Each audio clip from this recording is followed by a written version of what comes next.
I think being vulnerable is like such a strength that people underestimate. I think once you make up in your mind, like, I'm free, like, I don't care if everybody's not going to like me. As likable as I am, you know, some people are still very negative, you're always going to be judged. So I feel like being a spiritual person and knowing, like, the wages of sin is death, right? So if God allowed me to do all of the crazy things I was out there doing and he didn't kill me in it, that means that I have to talk about it. And I remember like sharing my testimony a while ago on YouTube and just really going into the truth. Like I was really out there considering being a stripper. Like I would say I was borderline prostituting, to be honest. Like, if we're being completely honest, at one point I lacked the ability to know how to go get funds the right way because I felt like it was just so easy to just do this. And there was always a void. No matter how much I got that way, it was never enough and it went as fast as it came. So it was like, at first I was scared, but I was like, you know what, I'm just going to tell it. And when I told that testimony, I must have had like 500 girls write me and was like, oh my God, I'm going through the same thing.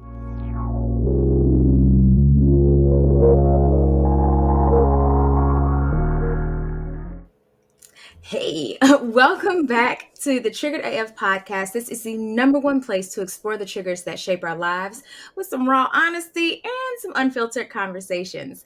Get ready to laugh, cry, and discover something new about yourself.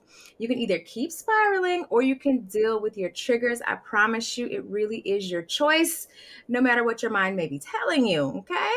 But if you are here with us today, then it just might mean that you are ready to deal with yours. So let's tap all the way in. Hey, Elizabeth, how are you? Hey guys, I'm doing well. Good, good. So we are here with Elizabeth Brunot. She is a comedian and an actress, and we're gonna get real, into her business. Um, What you talking. gotta do? Listen, we're gonna just dive in, okay? Um, but we're gonna be talking today about how you keep going when it's a vision that only you can see. Because, ooh, child, that can be challenging because first of all, it wasn't a group call. It wasn't, a Google Meet session or a Zoom call where, God and his, constituents and you and your friends and your family got on the call and was like, okay, so this is what I'm telling Elizabeth she needs to do, and this is how I need y'all to play y'all supporting parts. It literally is a conversation between you and your creator, your maker, and you have to decide, like, okay, how do I pursue something only I can see? How do I galvanize the folks I need to get them to be on board, to be supportive, supportive folks in this experience? And then how do I keep myself motivated when it can get real challenging? So we're gonna hop all the way in, but the question that we ask, it is definitely an initiation with every person who comes on the podcast. So, outside of all the things that you do and the roles and the titles, outside of all of that, who is it that you say you are? That's a tricky question, right? Because I feel like for me, Okay. I evolve every day. So I thought at one point I wanted to be a stripper. Just being honest. Okay, I love that Uh, for you. I did. Um, at one point in my life, I sure enough was going to shake what my mama gave me. But, we grow and we learn every day. So, to keep it like, to answer the question, two things that I know that I'll always be called to be is a light because wherever I go, I mean, I don't try to be the light, I don't try to seek attention, but it's just something that's in you that always make you stand out from everybody. I think that I'm also a leader. I really don't try to do that either. If I could blend in the background and just cruise, I would.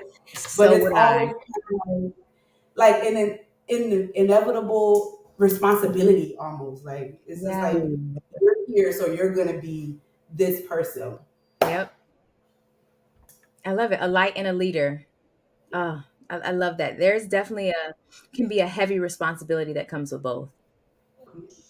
Yeah, and I think in order to be a light and a leader, you have to be pretty resilient because usually, especially as the light, I feel like there's a lot of opposition and naysayers and people who want to dim that light or snuff that light out. And it's very, very difficult to want to shine bright when it's like every time you shine bright, here come them shadows, child, just coming in and trying to do all the things. So how do you build resilience in the face of opposition as you pursue your goals and dreams? Like, what are some of the things that you feel like have helped you kind of, grow that thick skin and like have the armor so that you can keep pushing through? I mean, growing up in a Haitian household, right? Most people would think that's like mom and dad. For me, it was like completely different. So I didn't have like the traditional Haitian mother and father. Like my dad was a crackhead, right? You don't see that much in like Haitian men. They're usually like You Right. really alcoholic. don't. Yeah. Like You'll see an hardly ever. alcoholic. You'll see an alcoholic Haitian every Yep. day. But Yeah. a crackhead, it had to be me, right? So I'm the only one. So it's like my mom never was the type to like spoon feed me anything. She wasn't able to. She didn't have the funds. She didn't have the knowledge. So it's like for a long time I did resent her for that because I felt like I didn't get a lot of help, especially due to the fact that I had a baby at 17. So it was like when I had my child, most Haitian mothers would be like, okay, well, let me be the grandma. My mama was like, you had her, you take care of her. So that's where I felt like a lot of my resilience came from that because I had no choice but to learn how to like fend for myself. So getting out there and making bad decisions, not being afraid to fall. Like even before I got saved, I was always like a risk taker. So whether that meant I had to do some strange for a little piece of change, sometimes. I let's take it back. No, I've been there. Listen, I So mean, we believe in being not brutal honesty, but like radical honesty on this podcast. So you don't have to, I don't believe in hiding from your past or the things you had to do because I can only imagine, I got pregnant young. I was 23. I felt like I was a baby at 23. And there were so many things that I needed and things that I just didn't have and the support and things. And to be 17 and to not have the support already of your father because I don't know if he was recovering. I hope he was recovering by then. I yeah. don't know. Okay, he was still, it still had him in a chokehold. So you don't really have your father. And then to have a mother who is unwilling to show up and support and to say, hey, no matter the quote unquote sins, no matter the poor decisions or no matter what has happened, I'm still riding with you. I can imagine there was deep trauma with that. Like, and now I you got to be couldn't, somebody mama. yeah, I couldn't understand why she let me do a lot of the things I did. I think for like Haitian women, a lot of like older Haitian women, they struggle with like pride. So for her, this is what I got, and we spoke about it, and we're healed now, we're over it.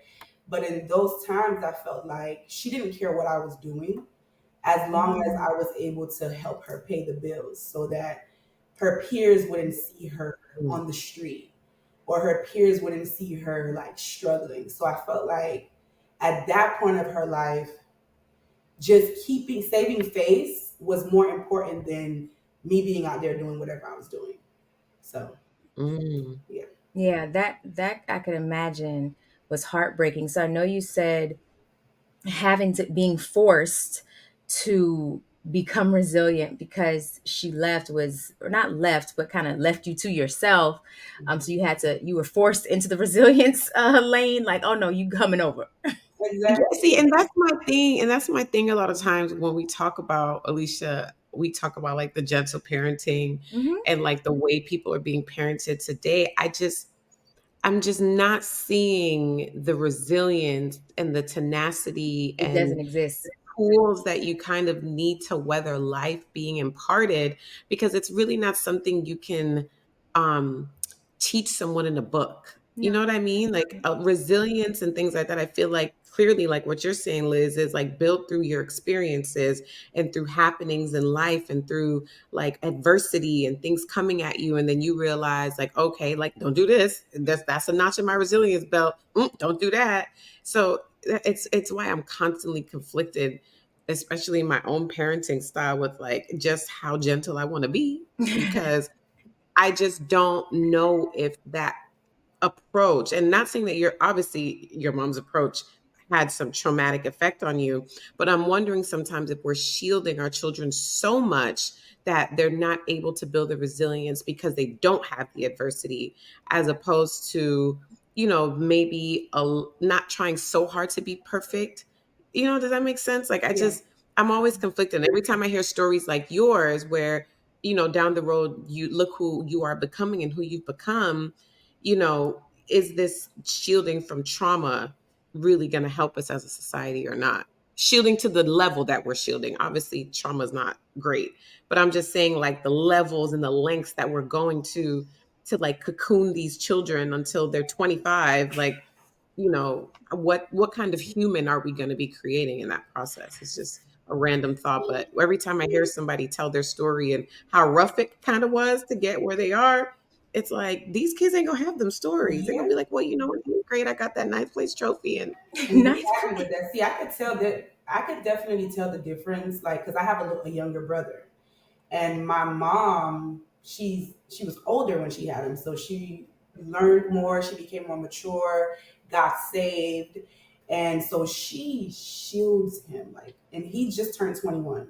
He can't do anything for himself, see, and it's sad. That's the one.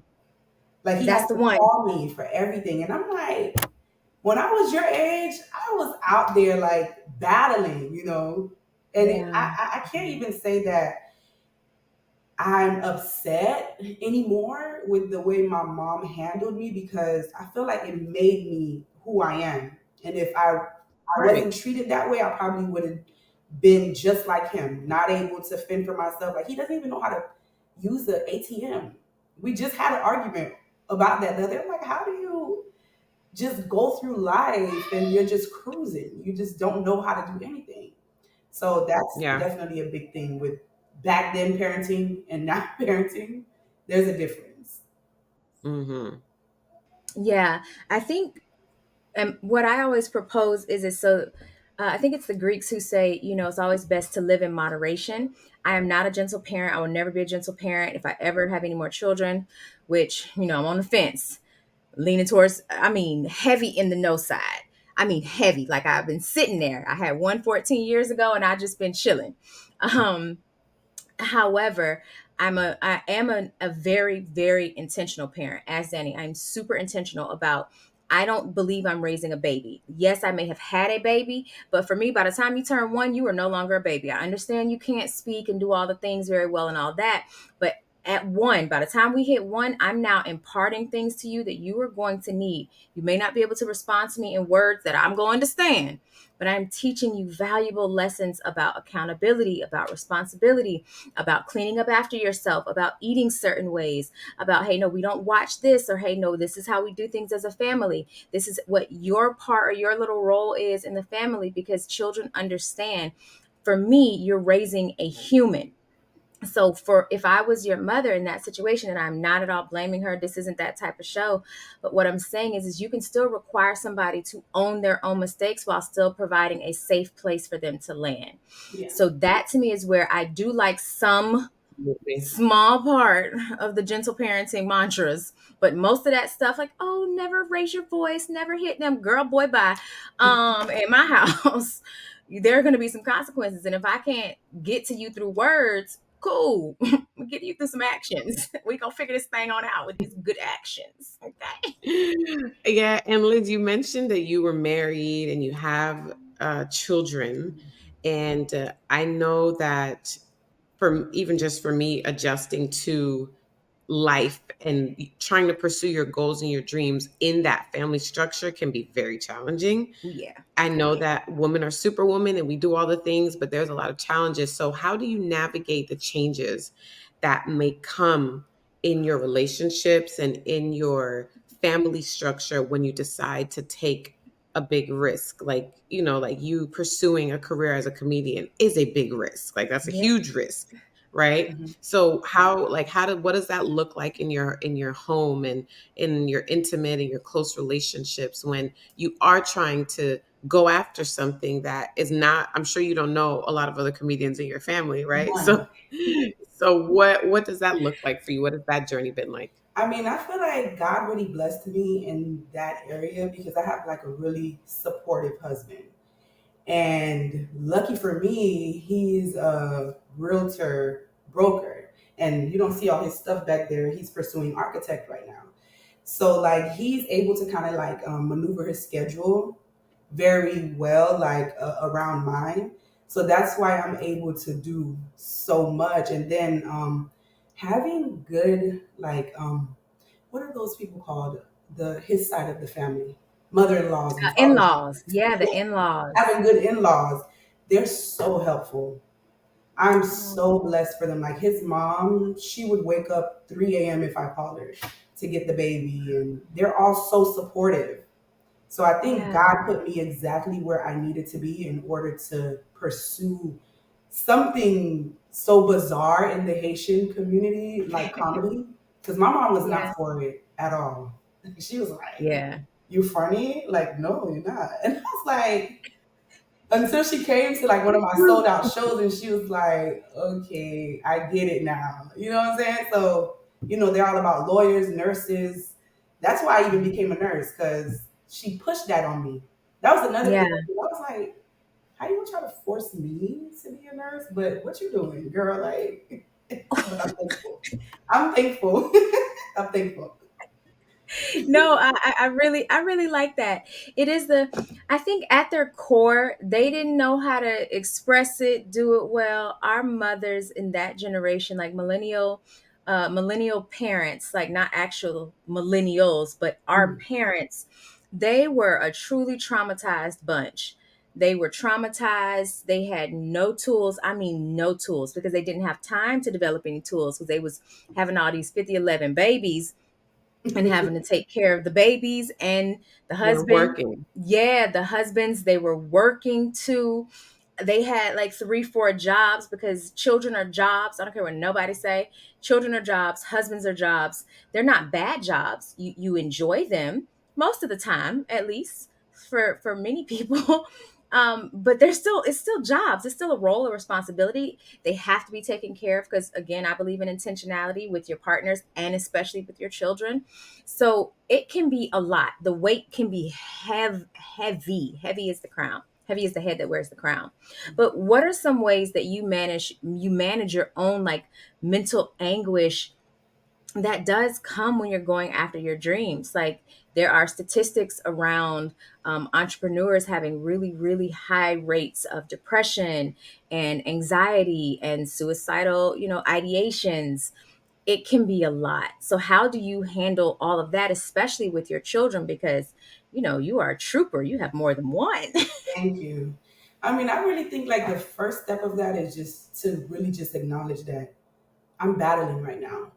Like, some people try to go around it, but it's like sometimes I don't want to be a good mom. Sometimes I don't want to be a good wife. So it's like for Facts. me, a very big thing for me is prayer. Thank God I got saved, reading my Bible. I know some people don't believe in the Bible. I don't know how, because when I'm feeling crazy and I read it, it really like brings some stuff, down and it calms me. So I have like a prayer closet. I pray every day, every night. So I'm very big on like staying spiritual and knowing how to not let those thoughts stay there. Because I seen you say something once, Danny, and I was like, that is so true. You said a lot of people look at others and they say that they're not envious or like that they're not jealous. You said something of that term. And it's like being in this industry that I'm in, it's so easy to look at other people and be like, oh my God, well, I'm funnier than her. How is she further than me? I'm sure. And those Yeah. thoughts come, but it's just knowing how to be like strong minded and cast that down and be like, I'm not going to let that make me compare myself to anyone. I'm who I am. What God has for me is for me, and when it comes, it'll come. And that's been everything in my life. Like even with comedy, God never really let me go and ask anyone. I just did me. I was just who I am, and everything came to me. So I strongly believe in, seeking the kingdom and everything else will be added unto you because that's how it's been in my life. Like I never had to ask. So I feel like in my life, God don't ever want anybody else to get the glory. Or how people are nowadays, like I put her on. So I was just chilling and I got a call like, hey, do you want to do stand up? And fear, my first thought was like, I don't know. Like it's not the same thing like being behind the camera. But I did it and got on stage my first time and forgot all my jokes, but I was still What? able to get the laughs. So that's how I knew it was something in me because I just got up there. I forgot everything, but I was just myself. So I just talked. Yeah. Wow. I forgot Yeah, everything. that's that How do you innate. That's innate. I'm I'm curious as to why that path. Like what's your story a little bit around pursuing comedy and the skits that you do and like where does some of that stuff come from? Okay, so remember my crackhead father?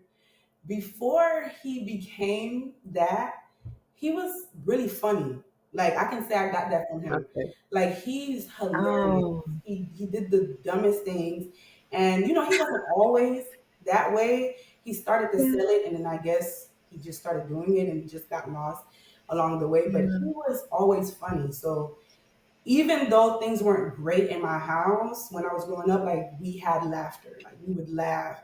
And I had a lot of like stepbrothers and sisters. My dad has like 17 kids.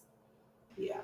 Oh my Yep, gosh. that's another thing that many Haitian men like to do. They like to be fruitful and multiply. Yes. Okay? So in my household, I knew personally like six of them. So it was like six of us in the house. And I just always had to make a joke to like break the ice, or I was always the one that made everybody laugh, even adults. So I've been that way since I was like a kid. And I never thought it'd turn into stand up comedy. Like I never was looking for that, but I'm so thankful that it did because so many people like come and tell me, like, girl, I just click on your page and it just makes my day.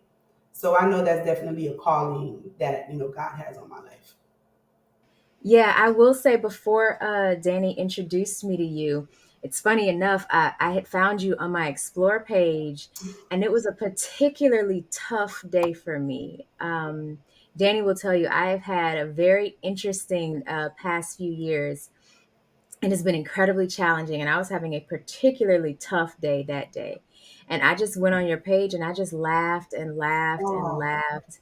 Like, and then when Danny introduced, I was like, wait, I do know her. Like I had been using your page and I have a saved folder called Hilarious Shh, not oh shit, but Lord. just shh. Um, and I had you saved in my folder a number of times of just, skits and things that you had done that I just wanted to go back to that I could laugh at. For me, because I understand I don't believe in, taking drugs. No disrespect to those people who do, like, rock out with your cock out if that's what works for you. However, for me, Would rock out. I like it's that. a saying. But for me, But when you think about the visual, do we gotta do all that too? Like keep your uh, confidence. but for me, so like I am the primary parent. So if I fall, the whole household falls. So I keep a lot of hilarious things because laughter releases endorphins and it helps you to shift your energy because you can't stay on certain frequencies when you're building or when you're going somewhere because then you start to pull in everything from that frequency. And I had already been on a really, really just real shitty. It's no other way to say it. Like I tried to come up with another word, but there's no other word. I had been on so many shitty frequencies previously that I was like, nah, I'm gonna need to go ahead and figure out. So yeah, I just wanted to let you know, like you really are changing people's lives. So everything that you've gone For through, sure. yeah, like I know it was tough. I know it, you kind of like, now this, I don't know if it was worth it. But you're changing people's lives and helping, I'm sure millions of folks Yeah, even me too. So I actually like I don't ever say this out loud or in public ever. I think the only person I like tell are really people who are close to me. And I recently told my husband, and he was like, "Oh, really?" But I secretly want to be a stand-up comedian so badly. Like comedy for me is my like it's the art form I admire the most. Mm-hmm. Like when I watch stand up and I watch that stuff, like I constantly have like bits in my head. Wow. Like I'm constantly like, I'm like, oh, that would be a good joke.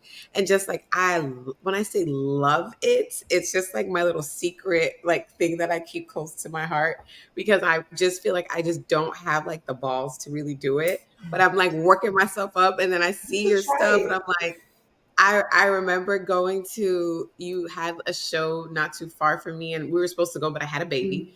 Mhm. And you're just to see your name. And it was just like, oh my God, like I know that person and they're about to go do stand up. Like it's definitely an inspiration, just to see, a woman pursuing it and going after it and she has a family and she has all, like it's not that Yeah. simple. And I know with comedy, there's a lot of late nights and Mhm. there's Yeah. a lot of like, grinding and road and being on the road and things like that. So I just, I definitely commend you and you inspire me to maybe one day just like You should try go it. for I think it it'll and be just funny. try it. But because when I say like, I watch like, I've seen so many specials and stand up specials and I love comedy shows. And it's just like this calling that I feel like I want to try this. And when I see you, I'm just like, okay, if she can do it, like one day I got to just try. I think you should. Yeah. I think you I think should. so too, child. I'm gonna be pushing her.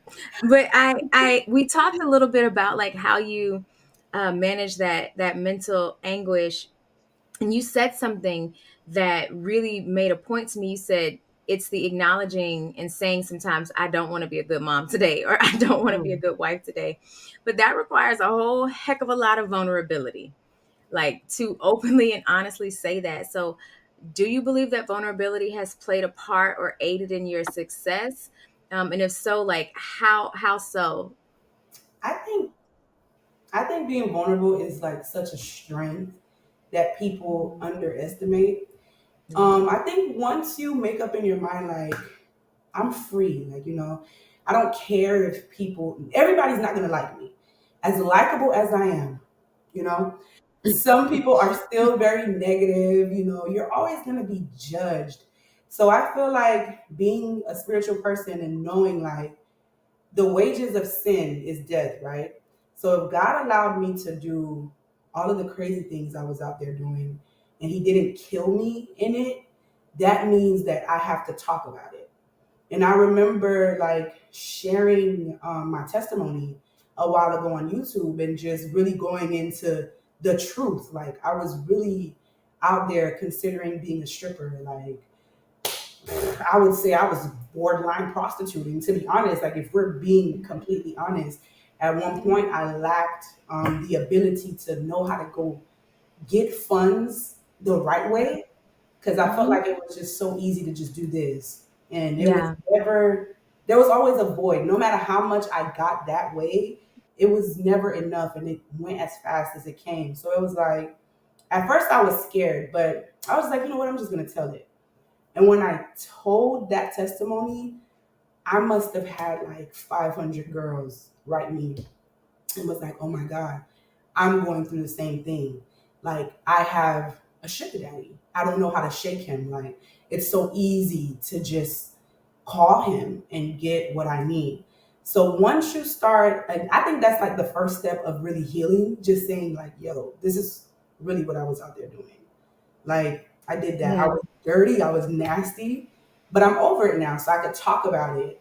And Yeah. my husband knows those testimonies. And at first, I Mhm. was scared to share them because I'm like, oh my god, he might leave me. But he's like, girl, share it. And he's a spiritual person himself, so Yeah. being able to transition and change my life for the better is Yeah. such a powerful thing to share with people because some people, a conversation could really change that. No one had that conversation with me. That's why I did it for so long. But I feel like if someone was to have that conversation with me, I probably could have transitioned way sooner. So Was there something that caused the shift? Like, was there a catalyst for the change for you? Like, what was like what kind of inspired you or made you feel like, okay, something needs to change? after I had Like, my was there daughter, was there an event or something? Say that again. once I had my daughter, Mm. I started feeling real guilty. It's something about that little girl love, right? Like you know how they say, So this was your child at 17, or you had it? This is no, after. this was after. My first at Okay. 17 was my son. And then Okay. I Okay. had my daughter like 5 years after that. Okay. And when I had her, like, I would go out there and do what I had to do that I felt like was right at that time to make money, make ends meet.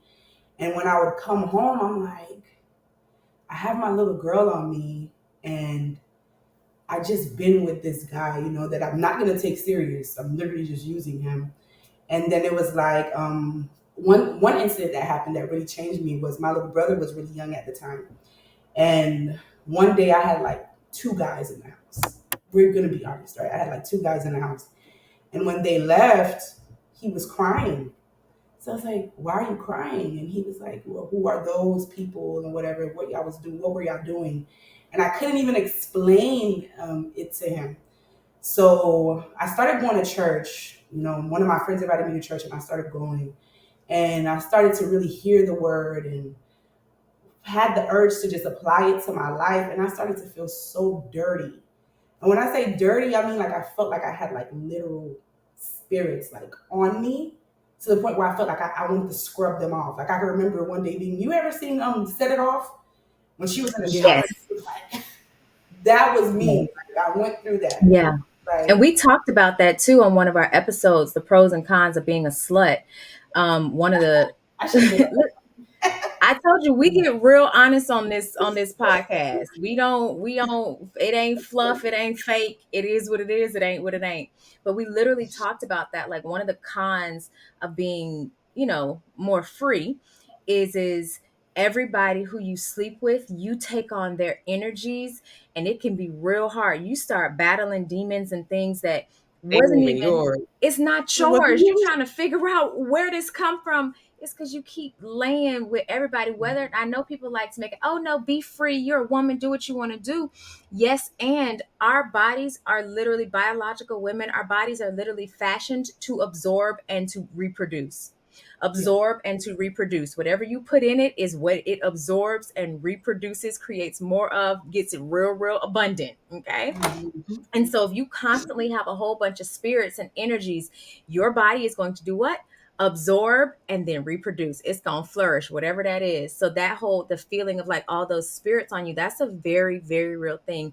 It's a part Yeah, of that's too why real. I stopped having so much. I don't have casual sex anymore.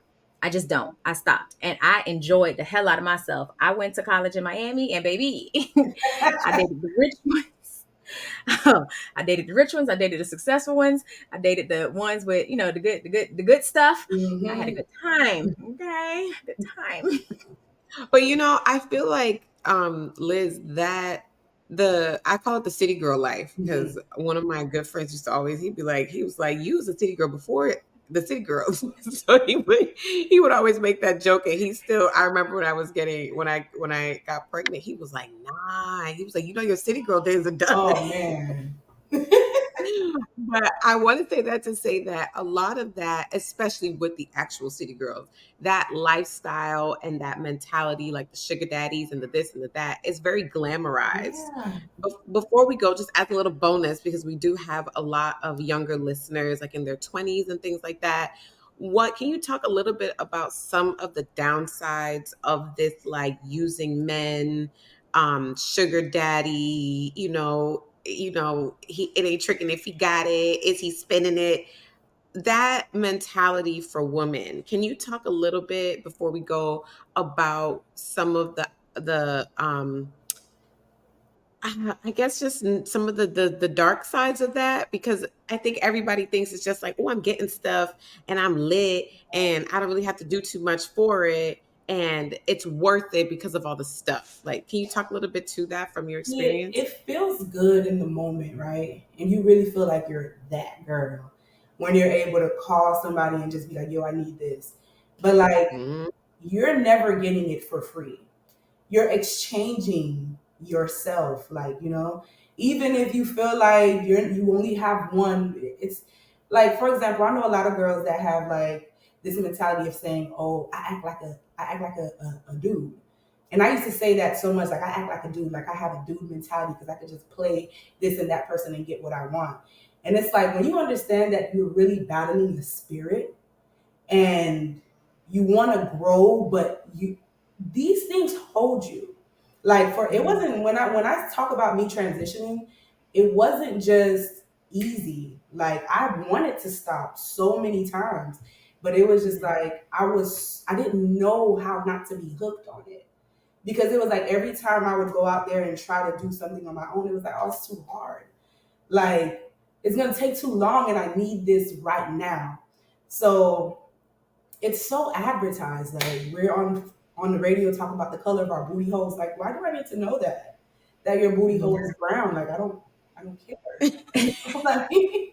But it's like This is a little personal. it's so advertised until you have like a shift in your mind. It's always gonna be like that's the right thing. Like, I try to have that conversation so many times, and people are just like, "Girl, whatever." Like, you're just jealous or something like that. It's like, no, Yeah. I'm actually not, because I've been there, and Mhm. you're never really satisfied. Like, there's always gonna be a void.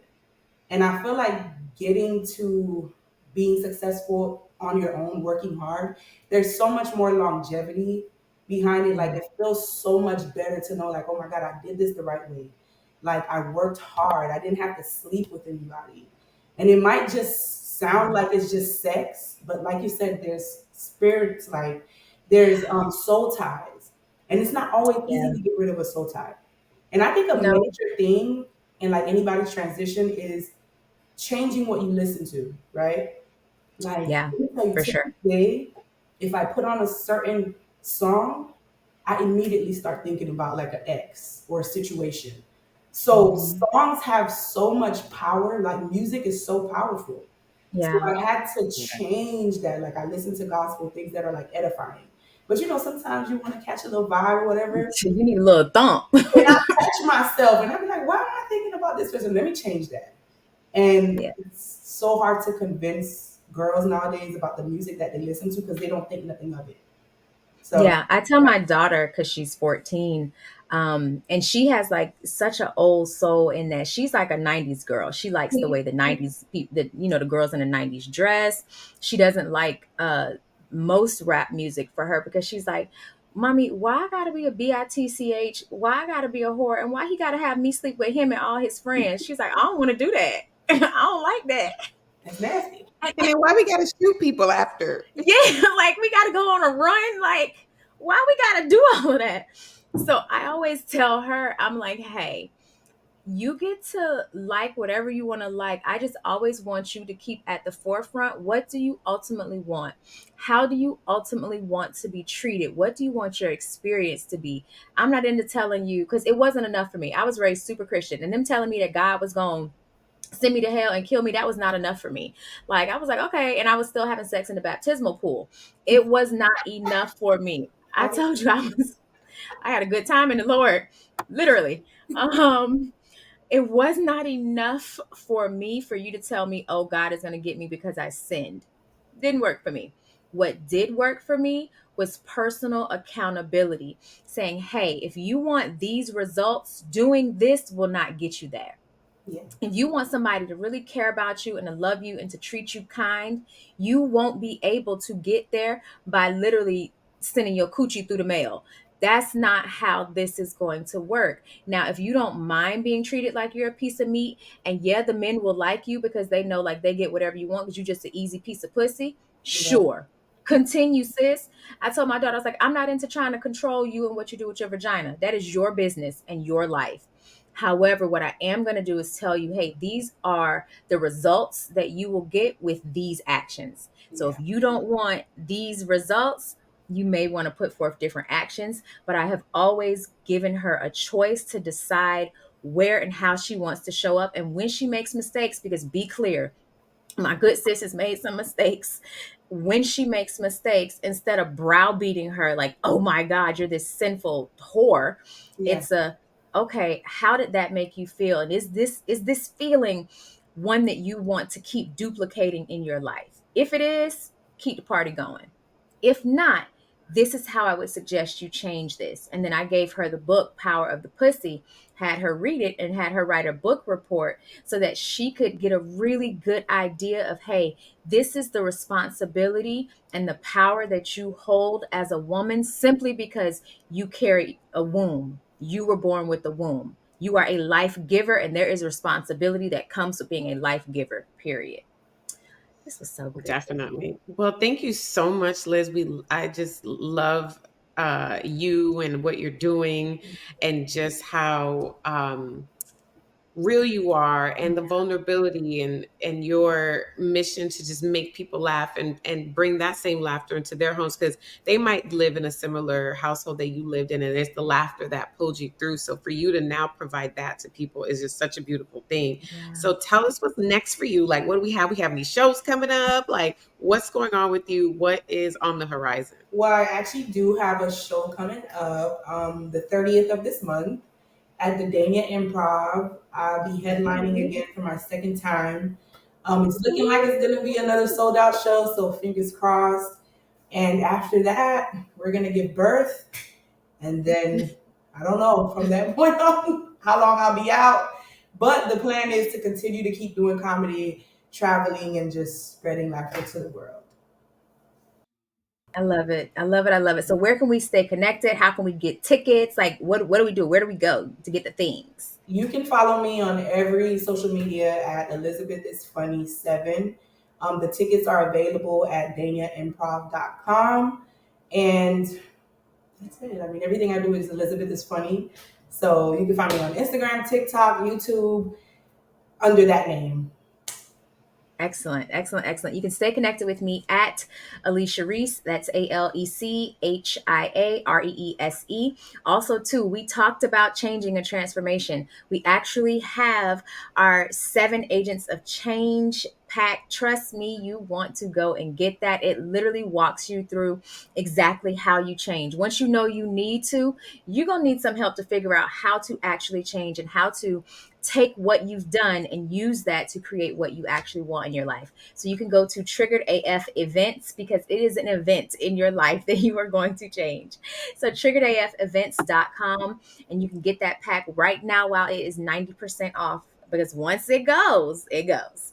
All right, Danny, where can we stay connected with you? You can stay connected with me at the Danny Bordeaux. Bordeaux is BOURDEAU. And I just want to leave everyone with this. Please, please, please find the support and find the people that will root you on. Liz, you talking about, the people that you have in your life, like, please, let's just be more intentional with who we're surrounding ourselves with, so that we can go the distance and that we can do all the things. Thank you guys so much for joining us this week on the Trigger Day podcast. Make sure you're subscribed on Apple Podcasts and on YouTube. Make sure you're sharing. Leave us some 5-star reviews. We don't care if you're mad, so don't leave no reviews. Don't leave no little 1-2 star reviews if you have attitude, okay? Only go on there and leave 5 stars, Okay, okay? 5 and 5 only. Reviews, DM us, interact with us. Like, please let us know what you want us to talk about, some guests that you'd like to see on the show. We're going to be wrapping up the season soon and gearing up for the next season, so we want some input. Bye.